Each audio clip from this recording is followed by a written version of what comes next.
What is going on, YouTube people? Neo here, having a little interesting discussion about PSA today. This wonderful Instagram account, Gemrate, is a must follow.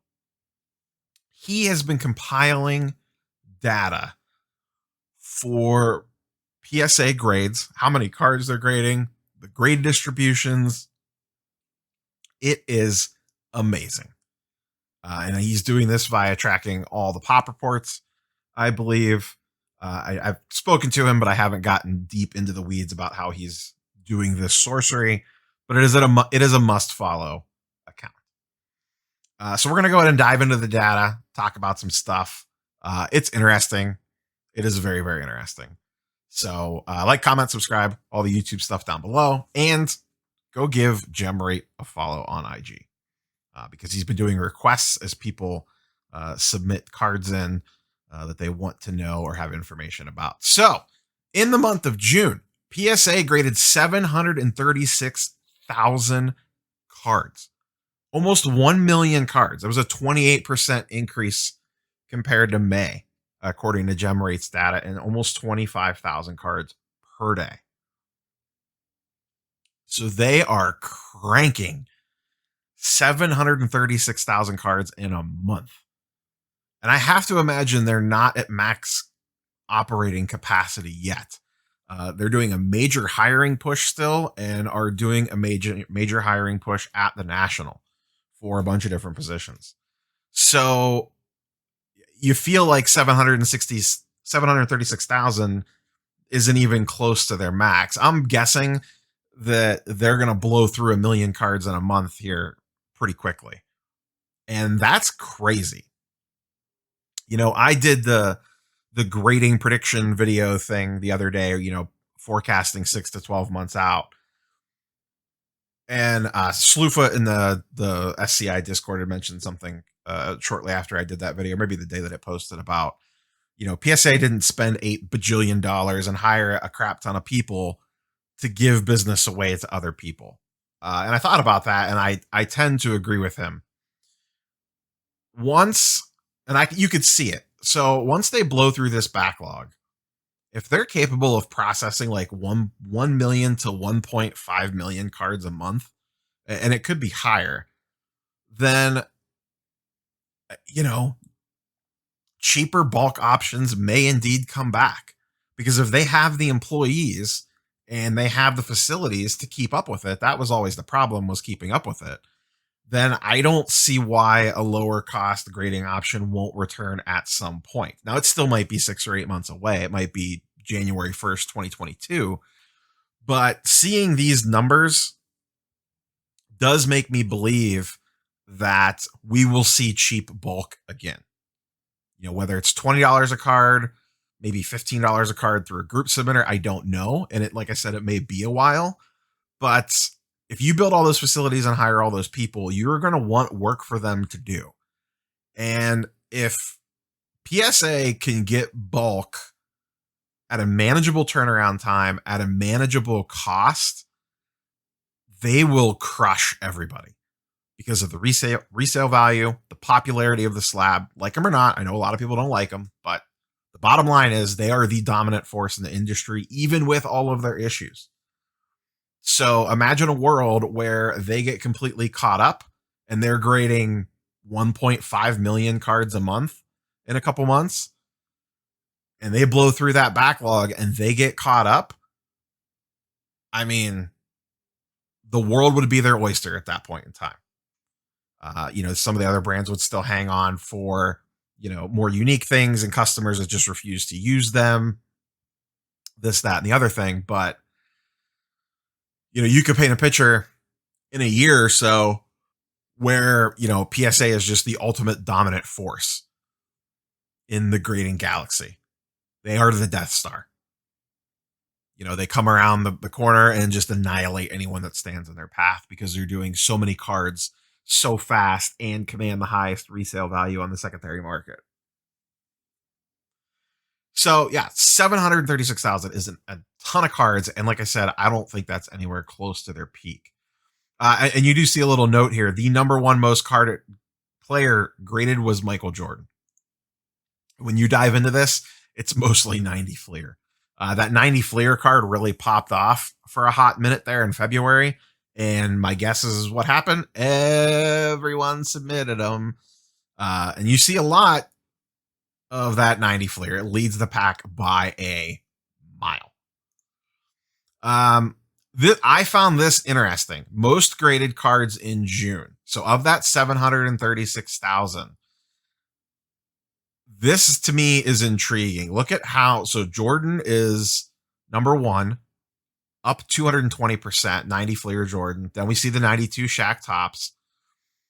Lou Bob way up there. That's his Tops flagship. 96 Kobe Bryant. Tops Chrome Lou Bob. 89 Jordan Hoops.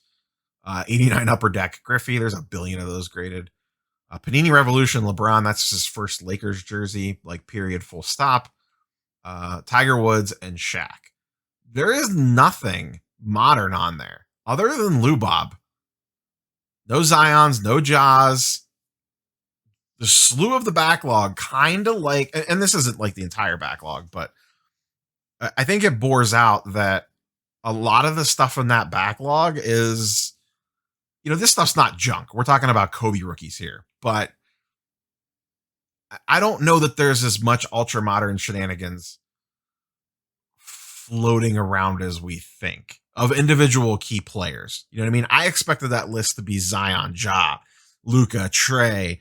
It's too soon for LaMelo, but a lot of those 18, 19 guys. But like I kind of always said, I think a lot of that stuff's just been graded already. Now, when you get into individual sets, you do see a lot of ultra modern basketball on here.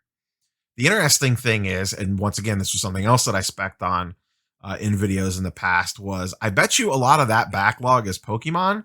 And you look, most graded sets in June, number 2 is Pokemon with a 46% increase. And then down here, Hidden Fates is like 6th on the list, 50% increase. Panini Prism Basketball number 1, that's not a shock at all. But like I said, I wonder how much of that is Ja and Zion versus Kevin Porter Jr., Darius Garland, Terrence Manns, like that sort of stuff. Same with the other sets as well. I just feel like anything Zion and Ja, the second it was open, immediately went to PSA if it was in shape enough for it.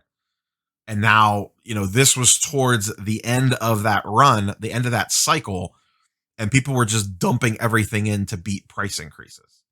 So tons of basketball. Panini Mosaic Football is on there big because that came out right before a lot of the price changes and price hikes and stoppages and pauses went into effect. Scrolling through some additional slides here. So he did some individual breakdowns. So of 90 Fleer Jordans, this is the grade distribution. Only 8% 10s, 43% 9s, 33% 8s. Now, I know a lot of people are going to say, oh, look, it's a lot harder to get a 10.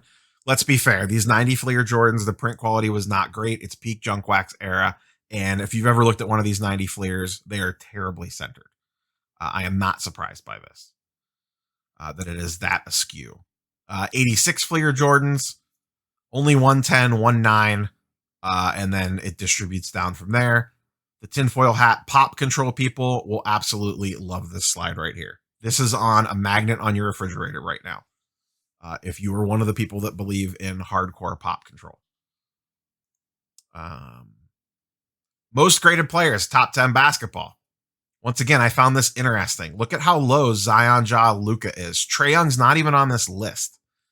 Jordan number 1, LeBron, Kobe, Shaq, Zion, Ja, Luka, Tyler, KD, and Giannis.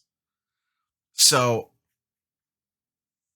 I get that the backlog's big and scary, but I think of the key cards, it's not as scary as our heads make it out to be, if that makes sense. Most of that Jordan backlog is that junk 90 Fleer. Sure, if you bought into that sort of stuff, you're probably in trouble. But people that are thinking like, oh my God, you talk about a Trae Young silver PSA 10, and you'll hear like, yeah, but how many are sitting at PSA right now? I don't think that many. I'm sure some are, but it's not going to be astronomical sums, especially on those higher end players and their shorter print cards, especially from a year or two ago. That stuff's already been submitted. Unless it's people just ripping fresh wax now. And yeah, that's going on, but I just don't think it's a ton of stuff. So I found that interesting as well. Gemrate does have his own website that you can click on. There's a link to it on his IG page that you could scroll through a lot of this data as well. And he kind of breaks everything down. He even mentions here in June, they had a single day where they graded 40,000 items in a day. I thought last I heard SGC was doing like 25K a week. And I know HGA accepts like 15K subs in a week. These guys are cranking out 40,000 cards in a day. That's insane. That is absolutely insane. And then once again, this is some of the charts and graphs that we already looked at here. Most graded sets, most graded cards. But yeah. So I highly recommend checking out Gemrate on IG and also checking him out. Check out his website. There's a link to it there with the June recap on it. And like I said, on Instagram, he has posted other individual player breakdowns. People have been asking him, and he's been posting IG stories with different player breakdowns on it. So anyway, I found this data extremely interesting. I was not planning on doing a video on a Saturday, but this was the first time I had a chance to really dig into this and kind of look at it. I saw him post it the other day. I talked to him, glanced at it. I thought it was very, very interesting. Just the sheer number of cards that they are grading through. So people are worried about the big backlog coming. Guess what? It's here. That was June stuff. That's all stuff that's already out there right now in the wild for the most part. And you have to imagine July's return is going to be even bigger. So they're definitely starting to make some headway on that backlog. I'm sure they still have a ways to go. I know people that have submissions still from September and August in bulk orders. And I myself, I have an order with Ryan at Card Collector 2 from late October that last I heard it was sitting in grading. I was hoping to have that stuff back by the National. There's nothing crazy in there. It's, some Yordan Alvarez pinks, Kevin Porter Jr. silver, and a bunch of base cards that don't probably even matter anymore. But I was hoping to have those back just to give you some low-end ammunition for the National. But yeah, let me know what you guys and girls think of this data. I think it's extremely interesting. I'm very excited to see what he posts going forward. And I may look to see if he wants to come on and chit chat about it, maybe for the August update. Well, that'll be right around the National, but if he has any knowledge bombs that he wants to drop, I will see if he wants to come on, because to me, this is very interesting. I would like to talk to him a little bit more about it, but let me know what you guys and girls think. I will be at, if you're watching this first thing Saturday morning, as you're watching this, right as the video posts, I am probably walking around the Hartville, Ohio card show. So I will be checking that out on Saturday. And then we will catch you guys and girls tomorrow for the weekly update. Catch you on the next one. Peace.